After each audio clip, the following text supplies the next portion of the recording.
Glenn Tierney was an American combat veteran, naval aviator, and test pilot. In this video, he will recount highlights spanning his 30-year career. Some of these include discussing his combat experiences in World War II, testing the new Sidewinder missile, and his wildest times in various fighter aircraft.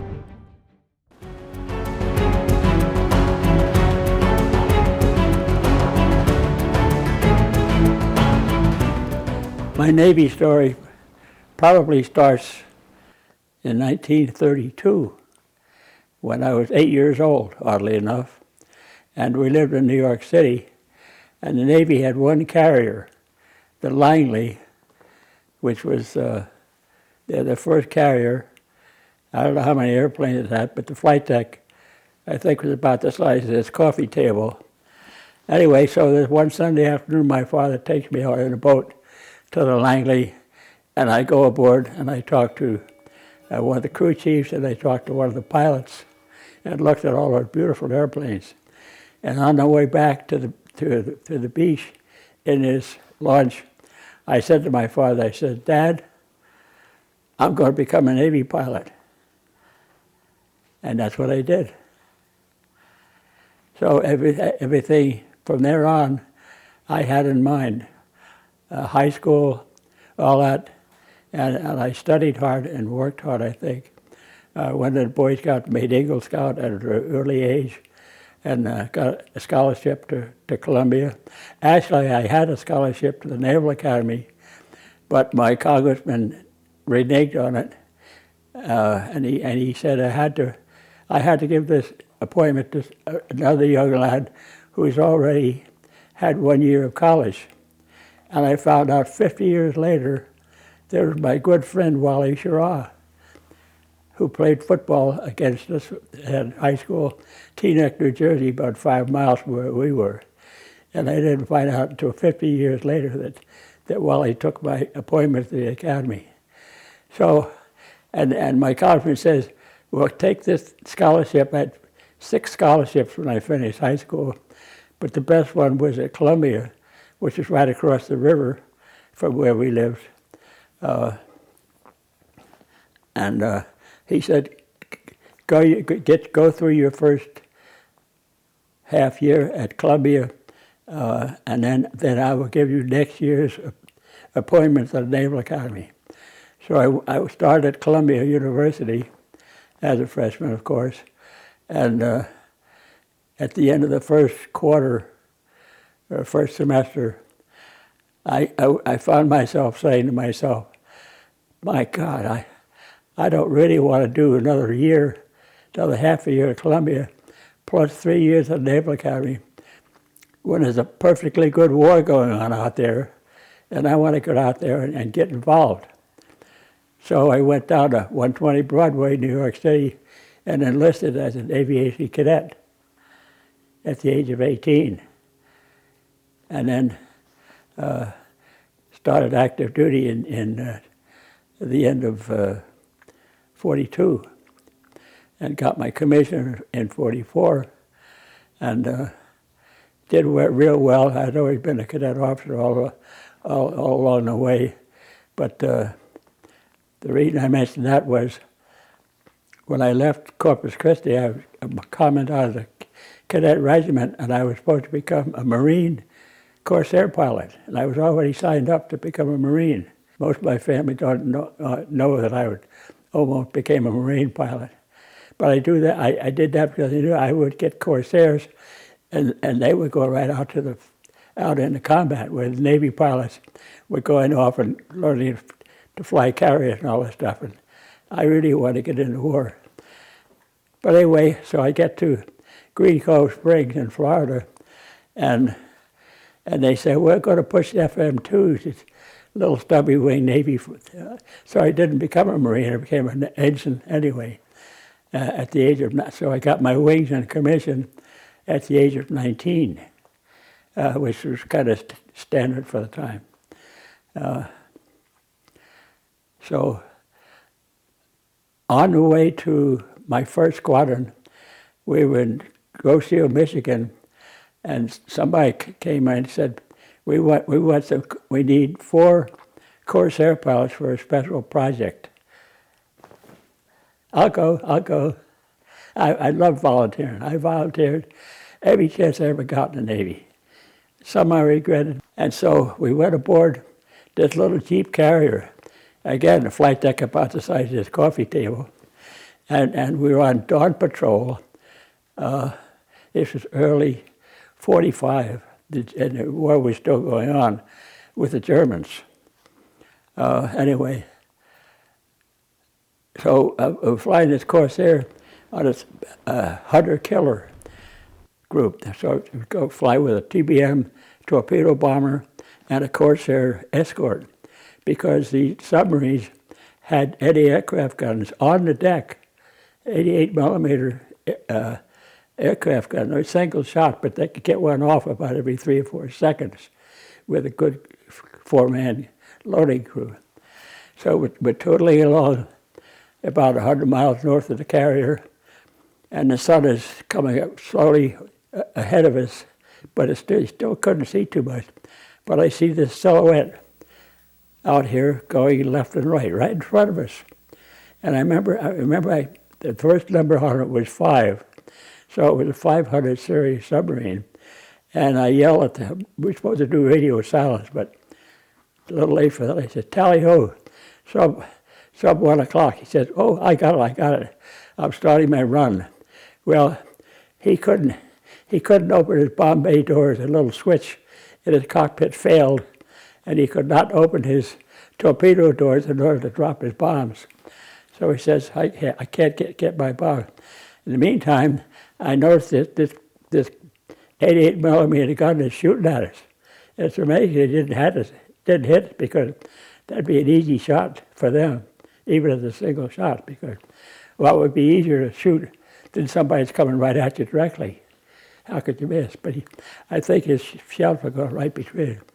But I thought, well, the hell with this. I had my guns all charged. Now, Corsair had 6 50 caliber machine guns. So I had 2,500 rounds of 50 caliber, which I had ordered loaded 1 in 3 tracers, because if I was going to be firing at night, I wanted to see where my bullets were going, because they were not going against airplanes, they were going against the submarine. And in the Corsair, if you look at it, the pilot is sitting back behind the wing, and the guns are sitting out here. And when those 6 guns all went off at the same time, I cannot tell you the shock of seeing all these 6 ribbons of 50 caliber going on, converging on this submarine. And I could see, after I got done the first burst, I had blown the gun and the gun crew right off the deck of the submarine. They were gone. And then I looked in the conning tower, there's still 2 or maybe 3 guys still standing up there, watching us. I thought, what's the matter with those idiots? But I shot them anyway. So I just kicked a little rudder, put my guns on, and took out the guys down here. So I got somewhere around 7 Germans. So I went over the submarine, and he went on to me, of course. And then he was heading east, I think. Heading east. I did a hard 5G turn around. So as he was submerging, I came in head on, because as he was submerging, his conning tower was just going below the surface. But his snorkel tube, which is about 3-foot diameter tube, which allows them to breathe while they're close to the surface, his snorkel tube was still sticking up. So I thought, I wonder if I have any more ammunition. So I hosed off what ammunition I had, and I cut off his snorkel tube. I remember seeing it. So he was, at that point, out of business. I had taken away his radar, his radios, his periscope. He was useless without it. And they can't repair something like that, because it was. So I assumed he put And he submerged under me, went, and I figured by the time I could come back around again, which I did, he was gone. So I suspect he might have limped back to Norway, wherever he came from. But if he did, that sub was out of business. So that took care of World War II. Things were kind of quiet until Korea came along. And unfortunately, my contribution in Korea was I got caught by the detailers, and instead of going to a fighter squadron right away, they made me flight deck officer on a new carrier with a reconditioned carrier, the USS Kearsarge. So I was the flight deck officer, lieutenant, and I had 120 sailors in my division. I was the division officer, 120, all the directors and plane people. And that was a nasty, nasty cruise. One reason, and that is that about 2 months later, in the middle of the winter, when I was still a flight deck officer,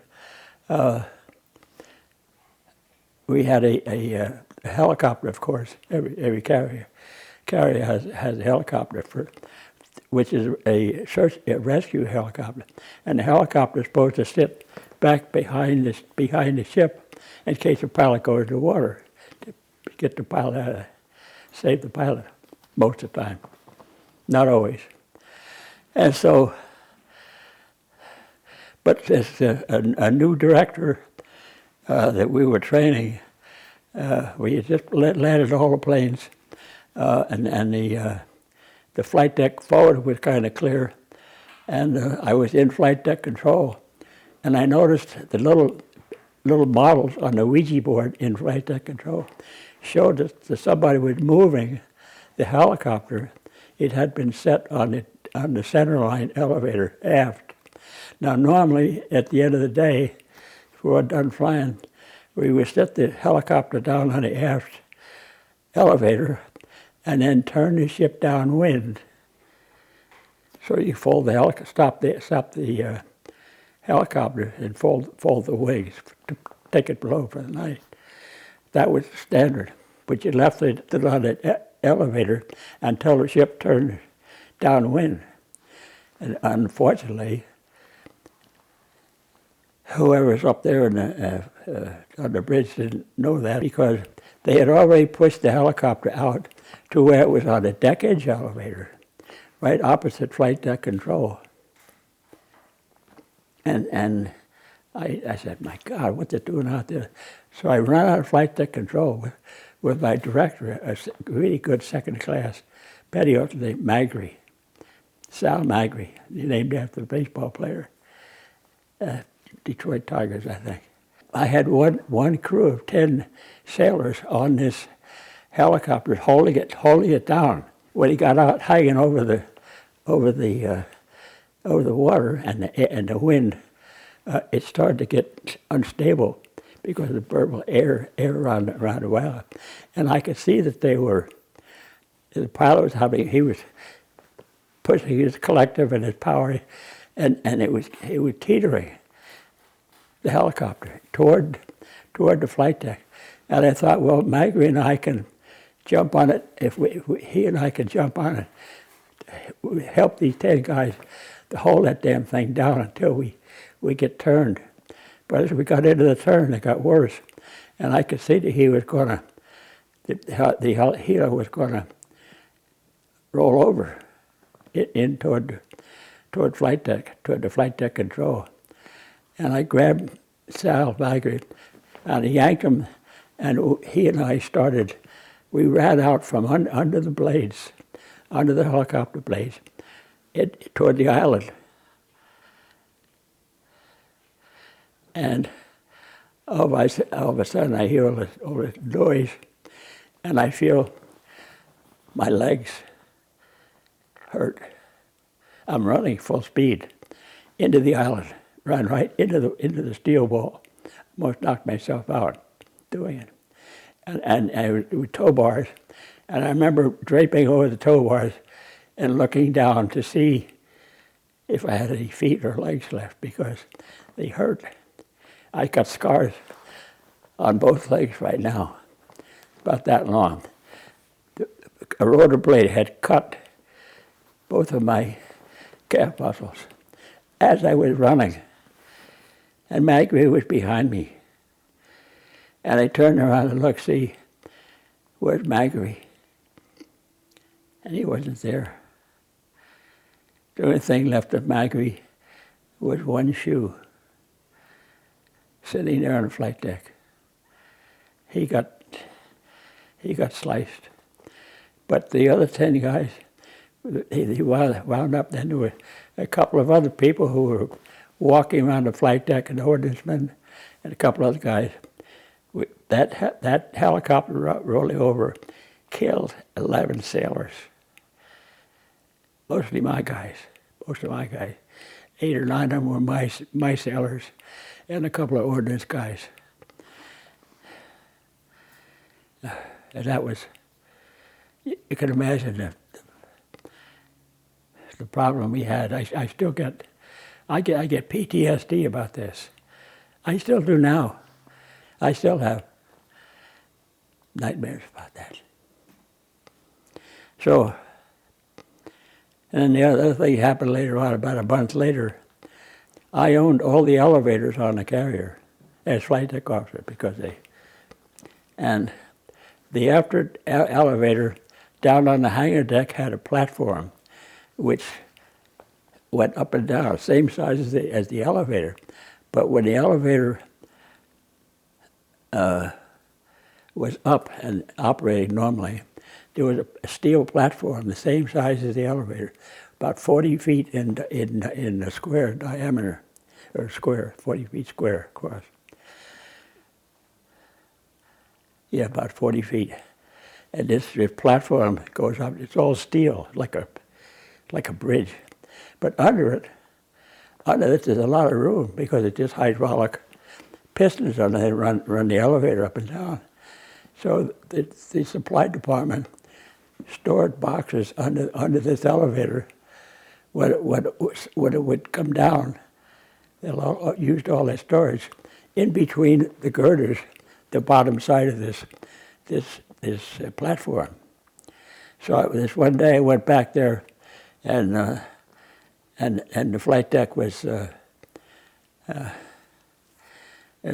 elevator was up at the hangar deck level where it would be normally, because we were running airplanes back and forth. So I went underneath this platform just to inspect it, look at it. And I told the kid on the elevator, who owned the elevator, third-class petty officer, named O'Leary or O'Reilly, some damn thing like that. He knew I was under there. And I went under there and I'm looking around these boxes, see if there's none of them loose or something. He lowered the platform on me, and I saw it start down, and I started to get to the door to get out from under this platform, and the platform came down, and then it's about this high above the floor, and the floor was all marked out to places where they could put boxes so that this platform wouldn't crush them when it lowered. So I jumped in one of these spare open things, and I was all crunched up, and the platform came down.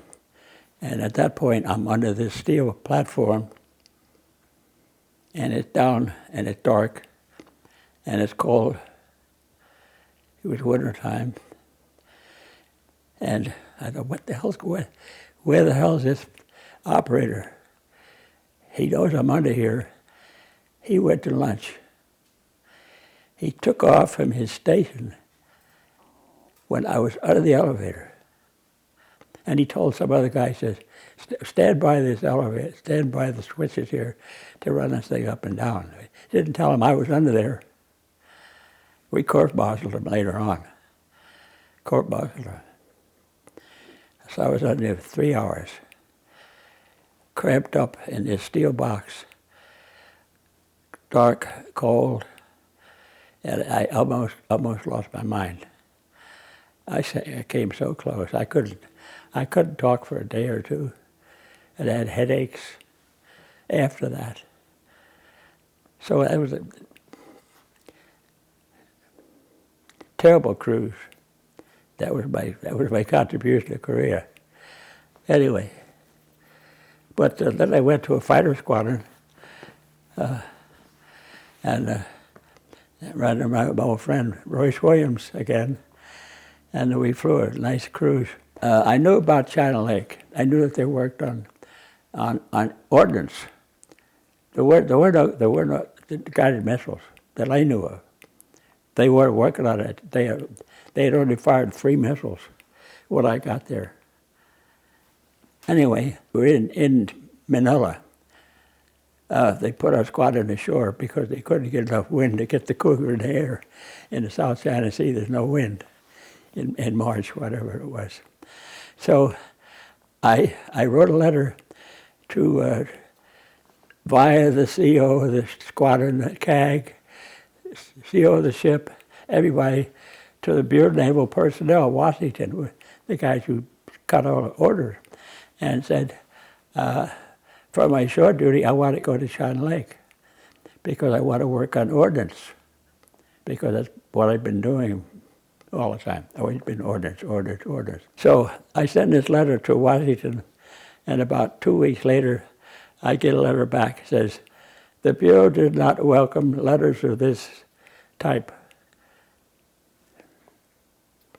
And I thought, what the hell? Anyway, that's all I got. Everybody on the way up endorsed it. Yeah, this guy should go to China Lake. And whoever the jerk was in Washington says, well, we don't answer letters. So I got this thing, and I went ashore, and I'm sitting in the bar there at the landing in Manila, and feeling just terrible. And in walks a guy named Johnny Rifo, a commander, junior commander, whom I had known from a previous squadron, and he sees me sitting over there with a San Miguel beer, 2 or 3 of them empty, sitting there already, and he obviously unhappy. And he said, "What's the matter, old friend?" And I said, "I sent this letter to the Bureau, the personnel that I want to go to China Lake, and they came back and said, don't bother us." I said, "What the hell kind of business is that?" He said, "Well, you did it wrong. What you want to do is go back to the ship, sit down, get a piece of your squadron paper, with a squadron heading on it, and tell them, here I am. My CO had told me, Top Gun, this subject. There was no Top Gun that year or during Korea because they didn't have the gunnery school, and that's where Top Gun was from. Which became the Top Gun school later, many years later. But they still had a Top Gun, the guy with the highest gunnery average with hold in the banner, and I had some kind of uncanny ability to hit that banner all during my career, shooting at banners. So I was a top gunner in this squadron. So it was unofficial, but my squadron's CO and CAG, commander of the air group, said whoever's got the highest gunnery squadron is this year's unofficial Top Gun. I said, hell, that's me. Great. So I go back to the ship, and I had so much San Miguel beer, I have no idea what I wrote in that letter. Except I know that I did say that I was unofficial Top Gunner that year. I just casually mentioned that somewhere in there. And I thought, oh, this is not going to make any difference. And about a week later, I get a message, a telegram message, from this guy in Washington named Blackie Wynell, commander. And he says, Tierney, This short letter says, "I got your letter." He said, "I've been hoping to find somebody of your caliber and background. We're ordering you back to China Lake, and you're going to be officer in charge of Guided Missile Unit 61, GMU 61. I had no idea what a GMU was, Guided Missile Unit, but you were going to be officer in charge of GMU 61 and chief test pilot on the Sidewinder guided missile." And he said the Sidewinder is a heat-seeking missile they're working on, but I can't tell you anything about that. But good luck and have fun. I said, "Oh, great, wonderful." So I actually left the cruise a little bit early, which was nice anyway. Flew back to China Lake, and when I got there, I took over the guided missile unit from my predecessor, and took off into the Sidewinder business. But the problem was, immediately, all I had were two tired, old beat-up F3D twin-engine jets, not supersonic. They were barely subsonic, but they would go to 40,000 feet, and they were firing their initial first three missiles, two out of the first three missiles at target rockets. Now the target rocket is what really saved the program, so to speak. And what happens there is you put a 5-inch rocket on your left launcher and a Sidewinder on your right launcher. And on the left launcher is another 5-inch rocket, smaller, the kind that you shoot at the ground, much smaller and slower than the Sidewinder rocket motor. The Sidewinder rocket motor will go to Mach 1.7, and this thing is very slow. So they put like railroad flares on the tail of this 5-inch rocket, and you have your gun sight in front of you, and you fire the target rocket, and it lights these railroad flares. So as it goes out, you lay your gun sight on, and the Sidewinder is locked to the gun sight. And you have the Sidewinder looking at this target rocket, which is now about 2,000 feet ahead of you. And it's kind of tricky to get on because sometimes they wander around, these 5-inch rockets. And hold it on there, and after 7 seconds, assuming that the missile sees this, well, it'll fire. You fire the Sidewinder, you listen for a tone, and they still use that tone in combat. 800 cycle tone in the earphones. It'll tell you how about the magnitude of that tone will tell you how nice a infrared signal you're getting for whatever missile's looking at. So you lock on with and let the missile look at it. And when it fires in 7 seconds, it goes off and will intercept about 3 miles, intercept that other target rocket. And more often than not, hit the damn thing, if you can imagine that. Hit it. Here's a 5-inch rocket. He would hit that at 4 or 5 miles. Amazing. So, but then we went down to, I guess the Air Force heard about this, or somebody did. So they flew, my number 2 guy and I flew down to Holloman Air Force Base, Albuquerque, New Mexico, with these tired old F3D. And we fired 2 missiles.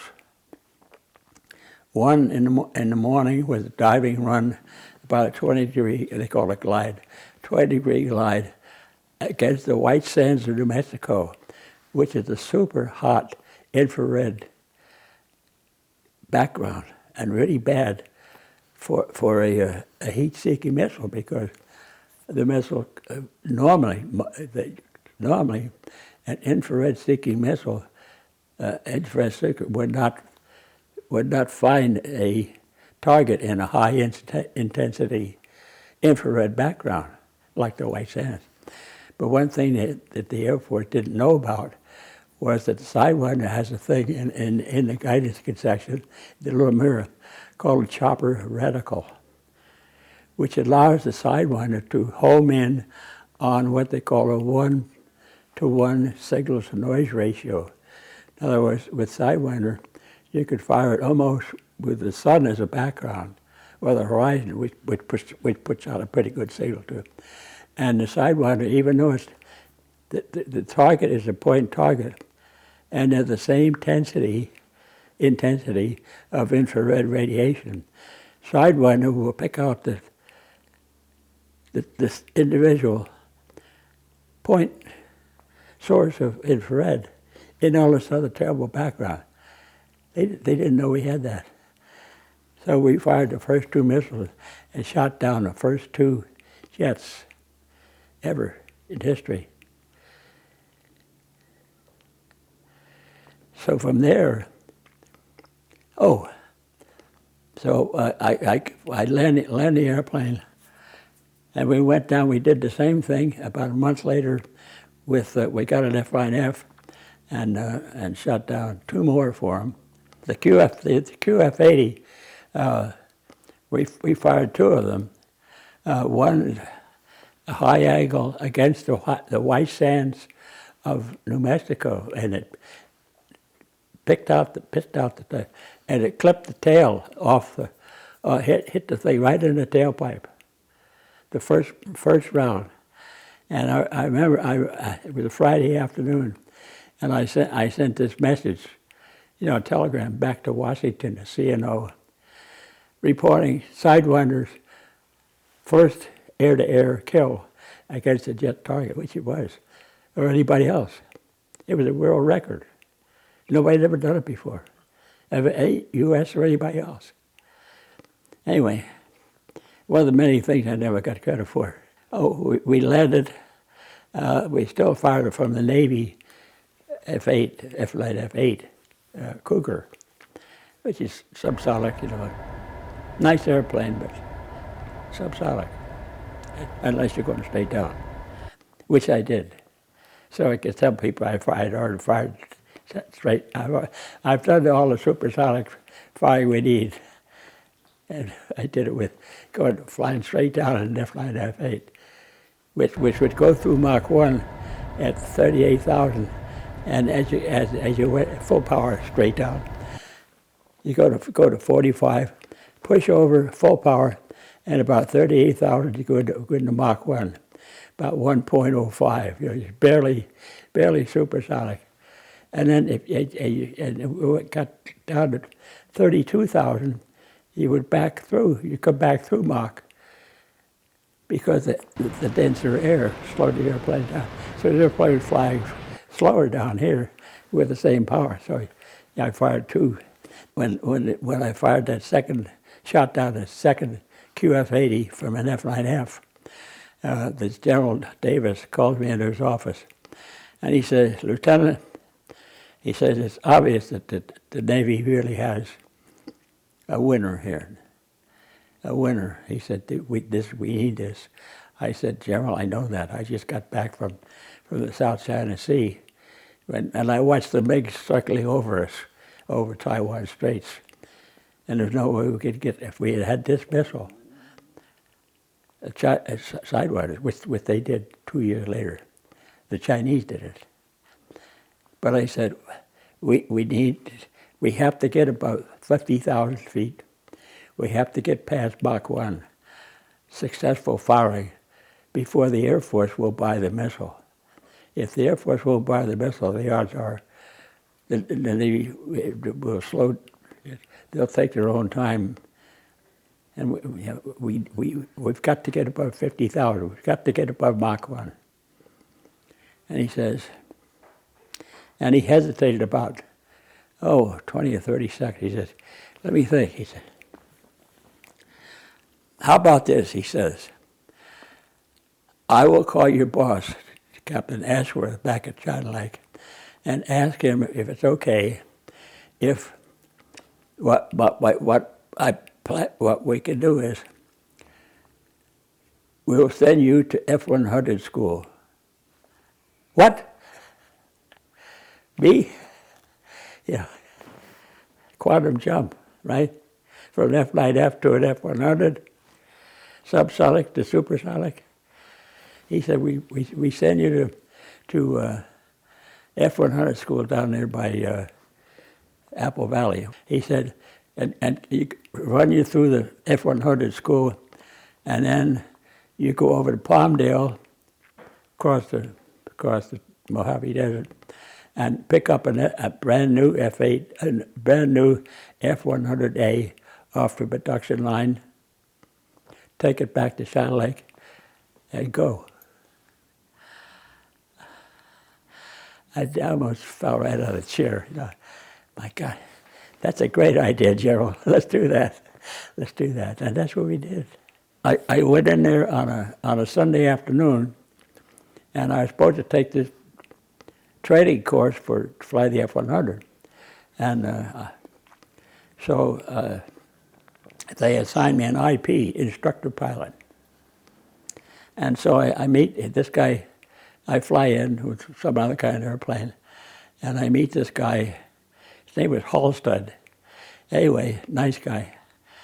And he's their leading IP, their #1 instructor. And I said, what's involved here? He says, well, you have the first week is all ground school, and then the second week you get to fly, and then when you fly, you get 5 flights or 10 flights, whatever it is, and then you finish as a graduation. I says, we can't do that, we can't do that.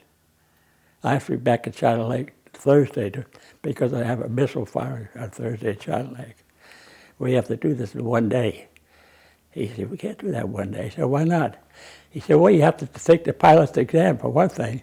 And he showed me a thing looked like the Los Angeles phone book, the pilot's handbook for the F-100, and a test, a written test. It was about a quarter of an inch of it. And he said, I said, where's the gouge for this test? All the answers. He says, I got that here. I said, Lieutenant, we got to do this. Okay? So we agreed. I sat down, and I very carefully copied all the correct answers from the gouge onto my test. Didn't even open the damn thing because I learned a lot just reading the questions. And he said, okay. He said, well, you scheduled a flight tomorrow morning. I said, good. So he and I went off to Apple Valley and had happy hour and dinner. And so that was my 2 weeks ground school for the F-100. And so the next morning we go out there, and the way the Air Force taught the people to fly the F-100, the first flight, you always have a shape plane, but the new F-100 pilot, you would brief for your first flight. Get out in the air, this is weird, the Navy never does this. Get in the airplane, you brief for the flight, and you go out and you get on the runway, and you go into a full afterburner, which is interesting if you've never been in one. You know, it's almost like a catapult shot on a carrier, you know, really. Anyway, he says, but he said, when you get to 150 knots, you come back out of power, and it's as if you just landed, and slow the airplane back down, and you taxi back in, just to practice to see what the takeoff roll is like, and what the landing roll is like. I said, well, that's a good idea, but that's a waste of a flight, isn't it? He said, well, we all think so, but we have to do it. It's okay, I said. So I really honestly plan on doing it. But anyway, so I briefed for the flight, my first flight, but there was no chase plane because they knew I was not going to take off. I was just practicing taking off and landing, right? No flight. On your first flight, you go out and taxi it out and pretending you were taking off, and then halfway through the takeoff, you came out of power, out of afterburner, and braked and taxied back in. And then the next day, you would fly. So that afternoon, I go out for my first to-do in the F-100. the half a takeoff and half a landing. Anyway, the problem was when I got to the point where I was supposed to come out of afterburner and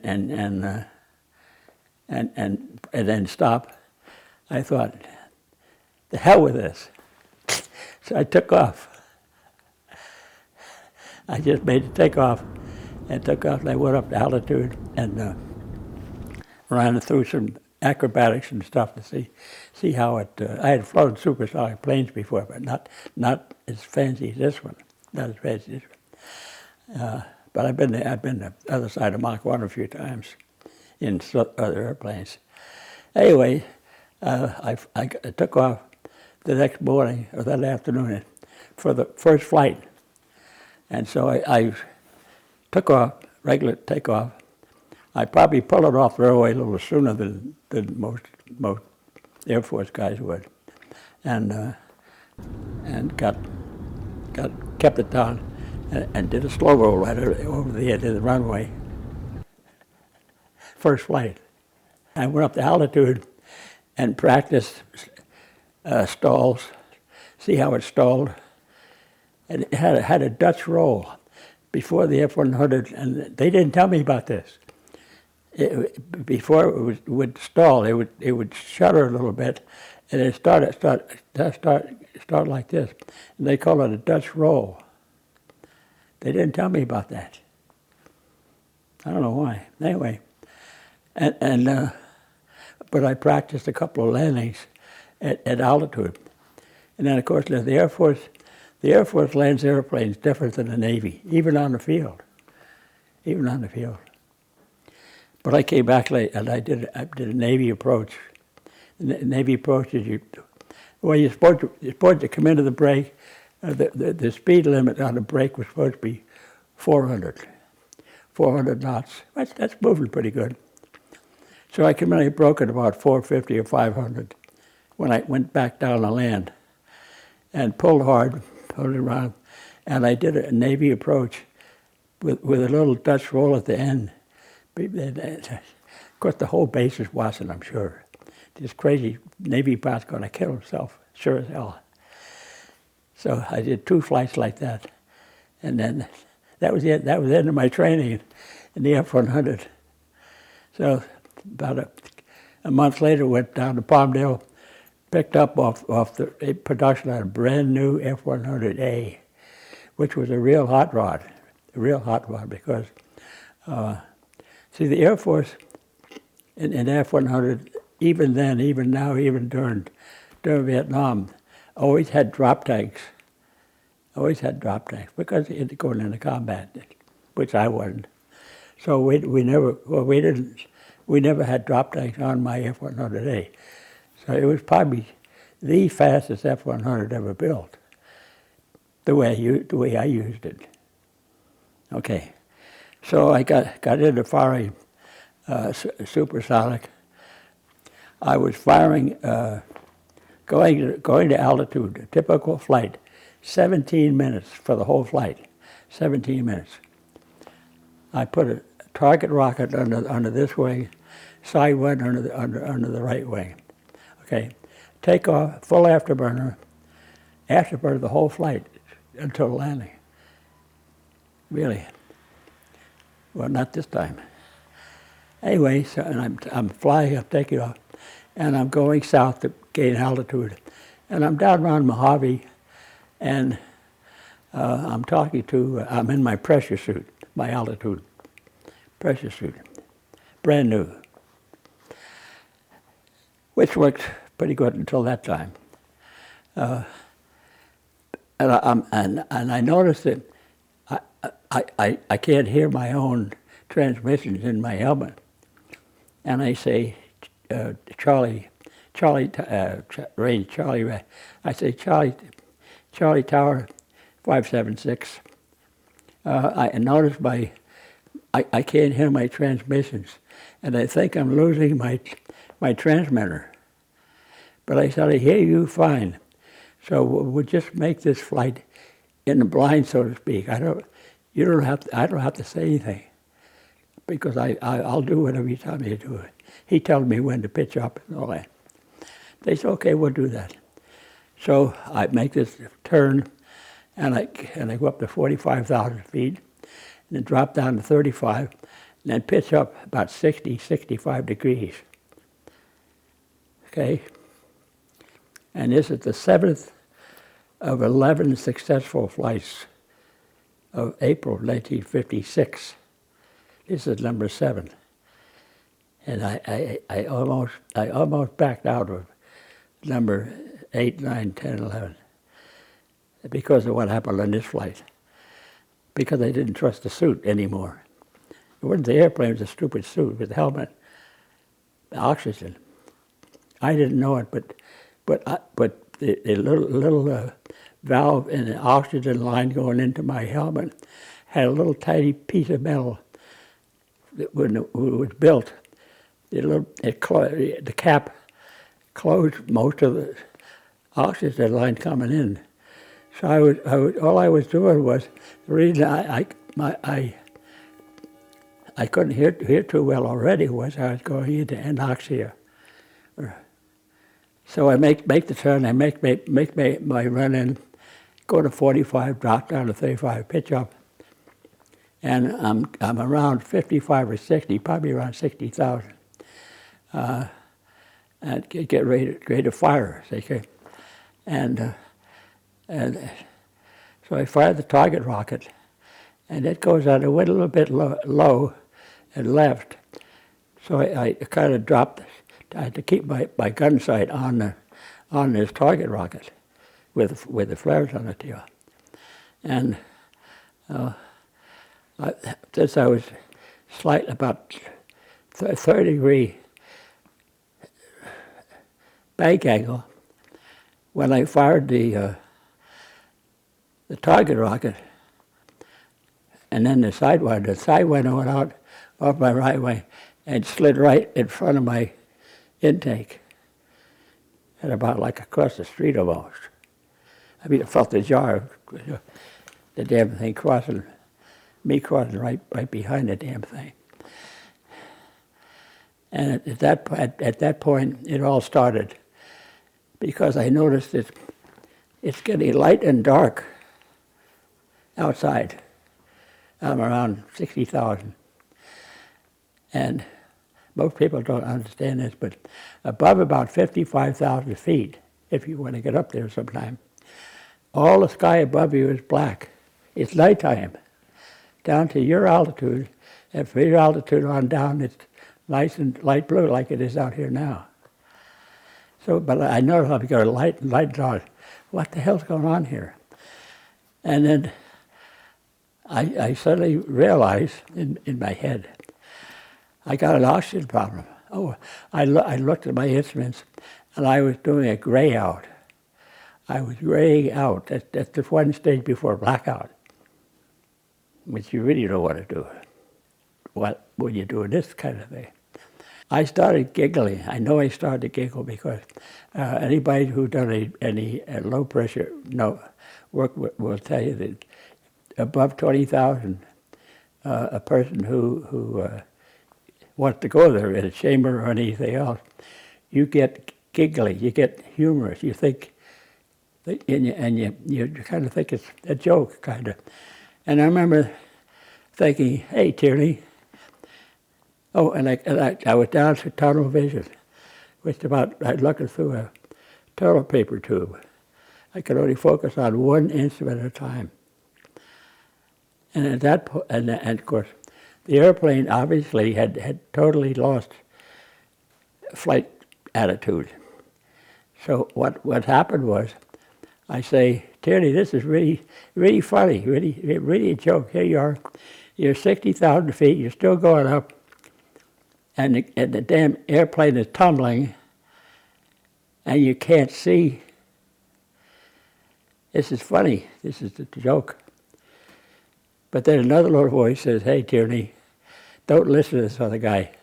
You are in trouble. He said, what you got to do is don't get out of the airplane. It would kill you instantly. It's 60,000 to step out of an airplane like that.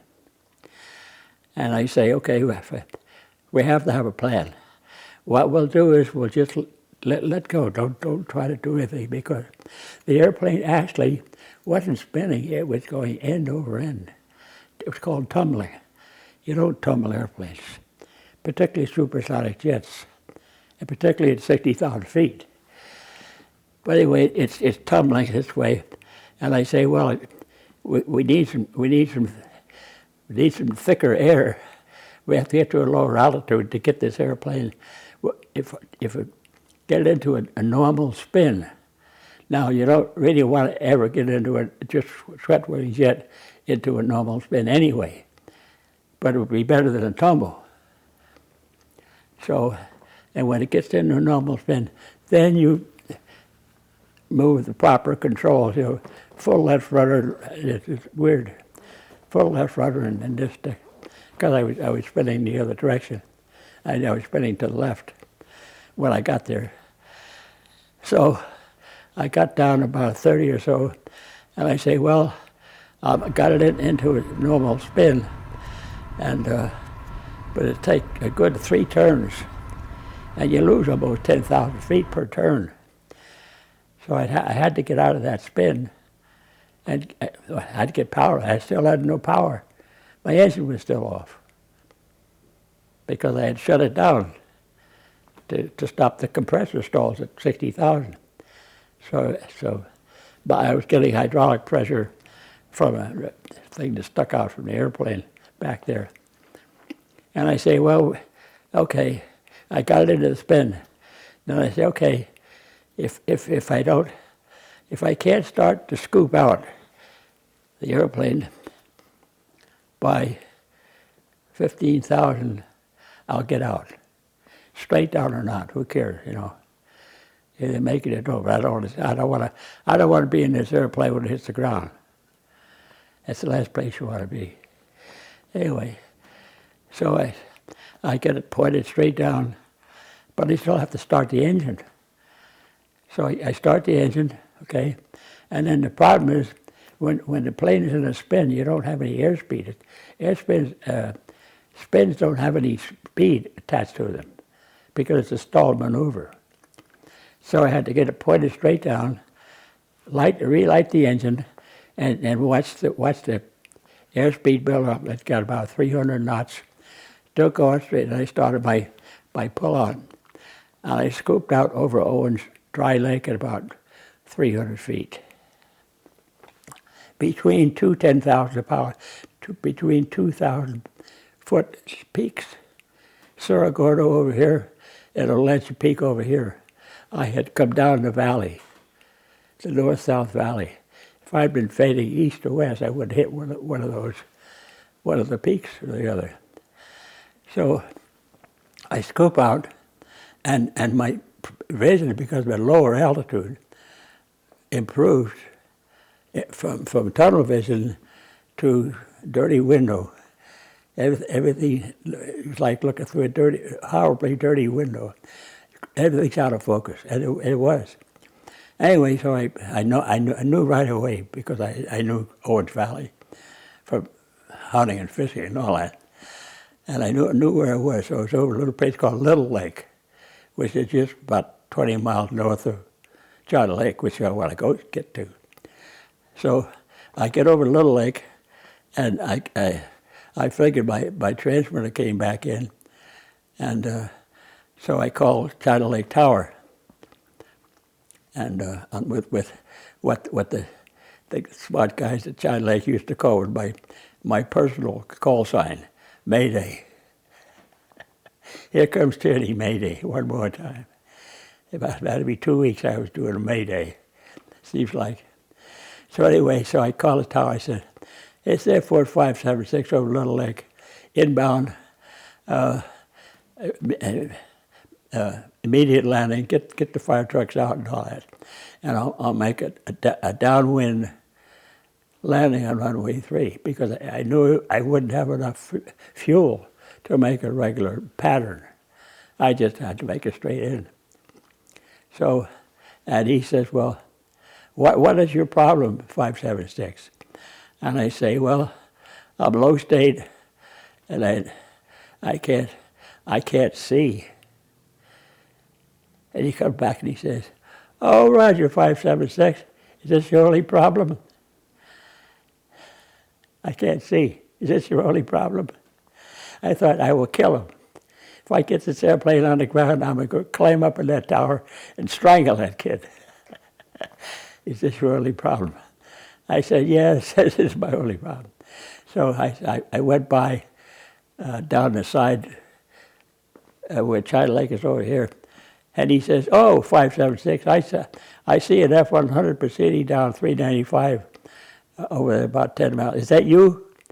I said, "Yeah, that's me. I've got the early F-100 within 100 miles, you know. Yeah, that's me." So that did help because I knew about where I was.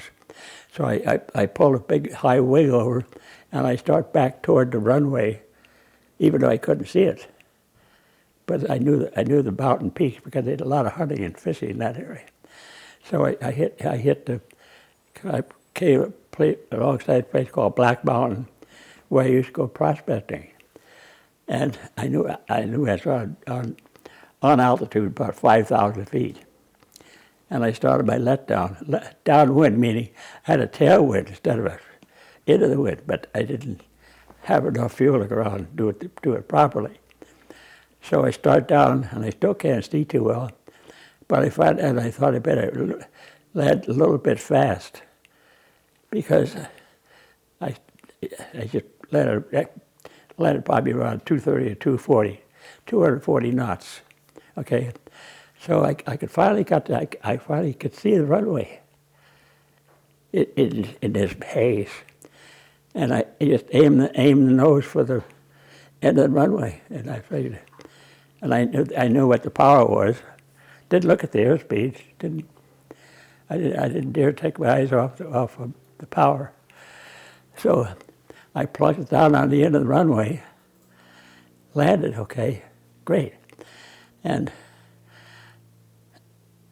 it slowed down to about 200 or that. Got the nose wheel down on the runway, and let it slow down to about 180, and I could pull the drogue chute. You know, the drogue chute in the tail is slow the airplane down. So I got to 180. I pulled the drogue chute, which really came out and caught, and then come off and fell down on the runway. So I had no drogue chute. I'm going like hell down this runway, and I'm saying, "Boy, it's awful run. This runway's awfully rough." Well, it was rough because there was not a damn runway. I was off in the gravel on the side. So why I didn't hit lights and things and wreck, I don't know. But I kicked right rudder. I had forgotten to engage nose wheel steering.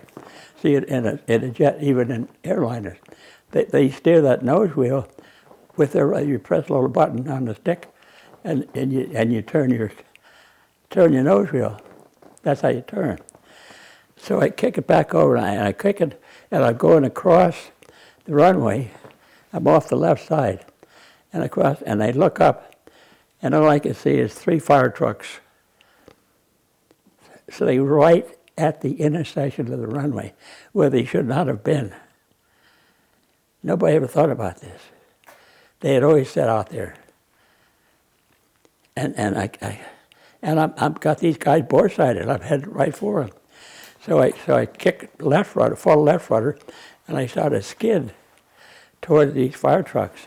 And I remember seeing this one guy jump off the top of the big hook and ladder thing, and he broke his ankle. And he was the only injury of the whole thing.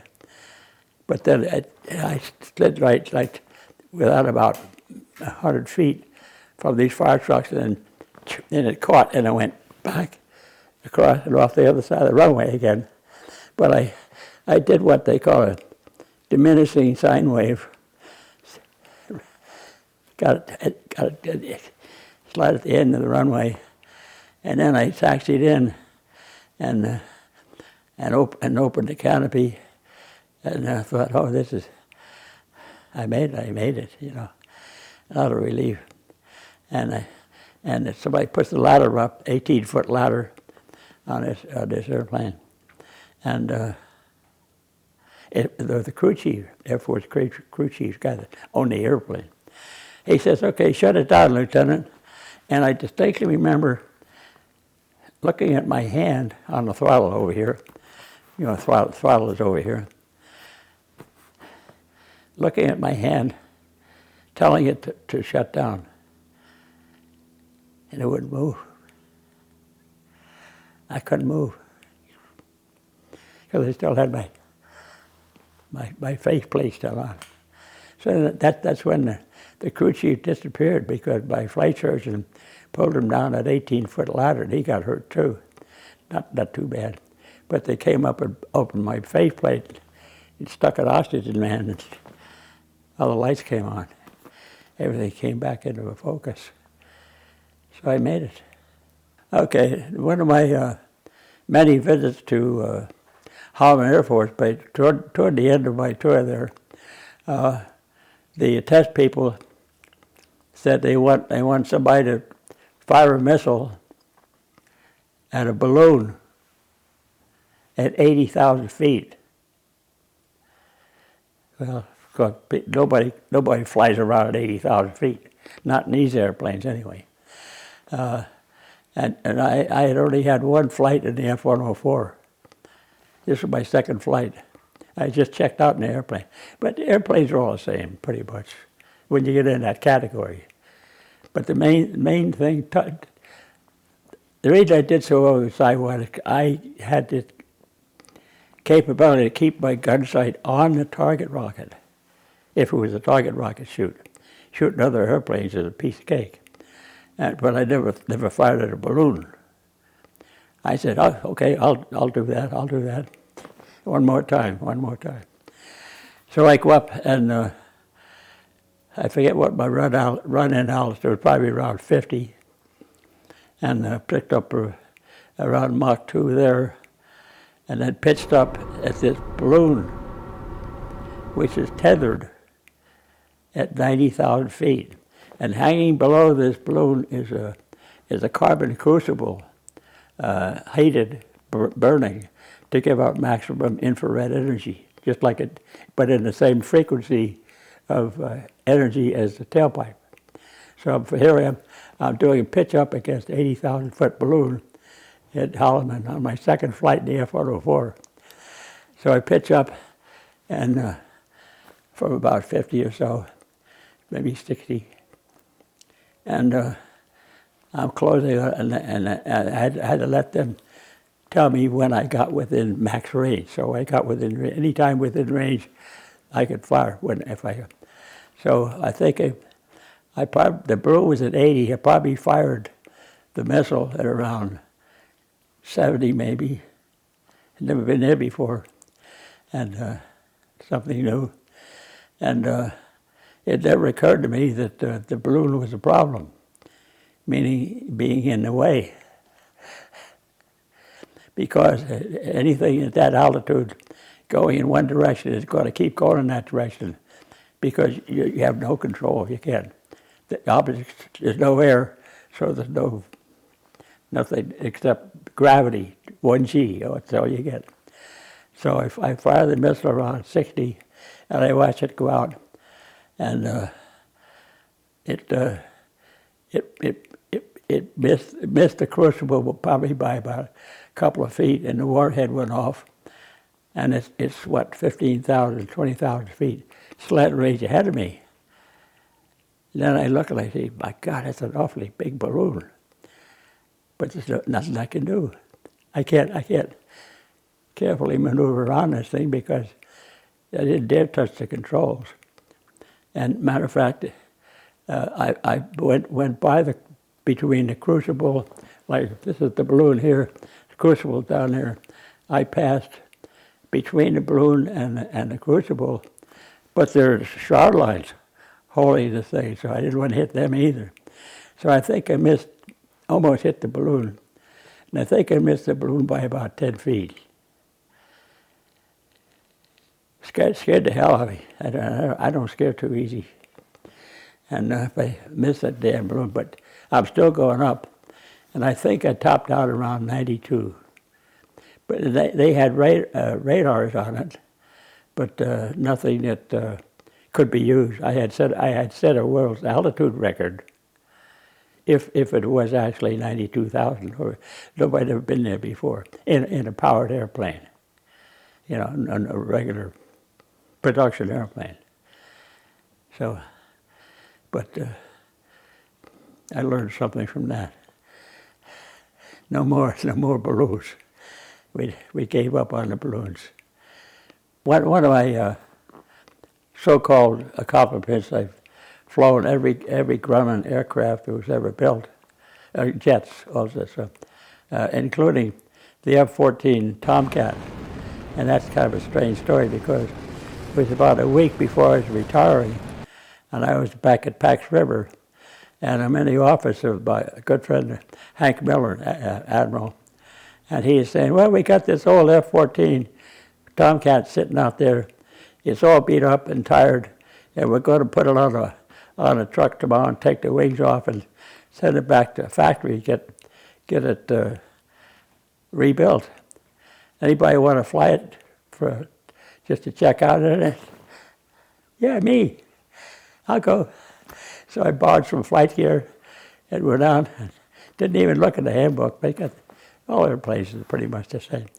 Went up, I got an hour and a half in the Tomcat a week before I retired. But the thing I always remembered about that incident was my friend Hank Miller says, just take off, run the wings back and forth. You know, had wings.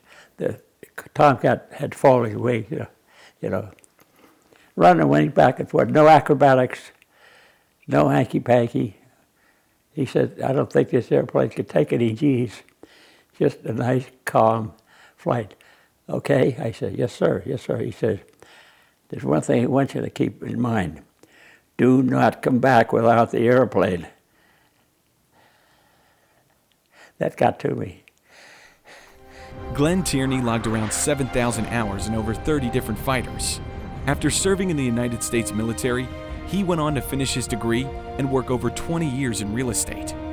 Thank you for watching Flightline Media's first Legends of Aviation episode. Please consider subscribing to our channel and hitting the bell to catch the next installment.